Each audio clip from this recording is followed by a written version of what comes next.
Бессмысленный политический конфликт им совершенно не нужен. Некоторое время назад мы записали интервью с заместителем министра иностранных дел Дани Аялоном. Давайте его посмотрим, а затем у нас будет возможность его прокомментировать. Пожалуйста, покажите нам интервью. Господин Аялон, довольны ли вы, как мы справились с сегодняшней ситуацией в аэропорту? Ну, скажем, тем, что большинство, значительная часть пропалестинских активистов даже не доехали до Израиля и были задержаны в своих странах. Да, можно сказать, что Израиль успешно провел операцию. Наше правительство, Министерство иностранных дел во главе с министром Либерманом, которые провели основную работу, являющуюся дипломатической интенсивной государственной работой, которая велась за кулисами. И мы таким образом в сотрудничестве со всеми государствами достигли хорошего результата. Я думаю, мы смогли предотвратить успех данной провокации, и мы завершили таким образом, во всяком случае, на данном этапе этот конфликт. Не кажется ли вам, что мы могли бы действовать с этими людьми более жестко, ну, скажем, допустить их к нам, а затем отправить за решетку за нарушение общественного порядка?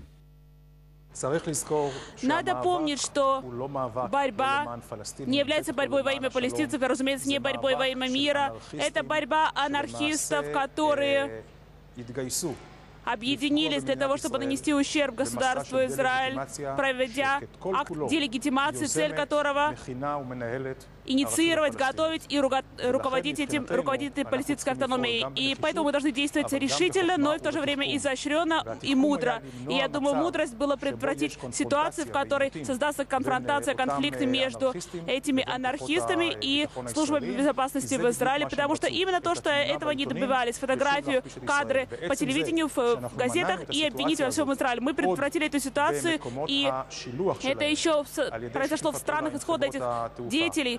Сотрудничество с различными аэропортами, государствами и местными полициями является нашим успехом, и я думаю, что в конечном итоге это предотвратить, остановит этих анархистов в будущем палестинцев. То есть мы в дальнейшем предпочтем действовать по отношению к этим людям, что называется, в шелковых перчатках?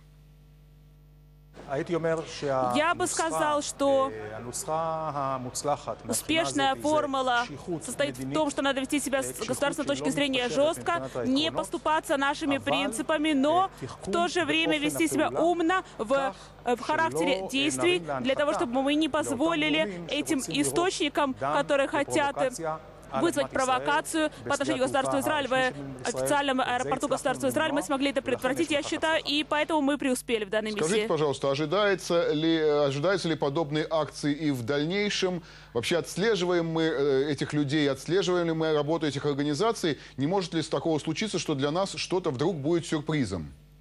Разумеется, мы постоянно следим за тем, что происходит за ходом событий. Несмотря на то, что мы имели успех сейчас, разумеется, это не является концом данной борьбы, потому что борьба эта будет долгой. Это государственная борьба. Сегодня на передовой мы находимся с палестинцами. Сегодня палестинцы поняли, что не смогут нас победить с военной точки зрения, экономической точки зрения, и также не при помощи террора. Сегодня они пользуются государственным террором против нас, и израильские дипломаты, Министерство иностранных дел во главе с министром Либерманом здесь находятся на передовой. В данной борьбе, я думаю, что мы сейчас достигли очень многих успехов, государственных и других дипломатических успехов. И нет, конечно, здесь победы в нокауте, потому что это продолжение борьбы. Мы готовы к следующим миссиям. Спасибо. Спасибо большое, Даня.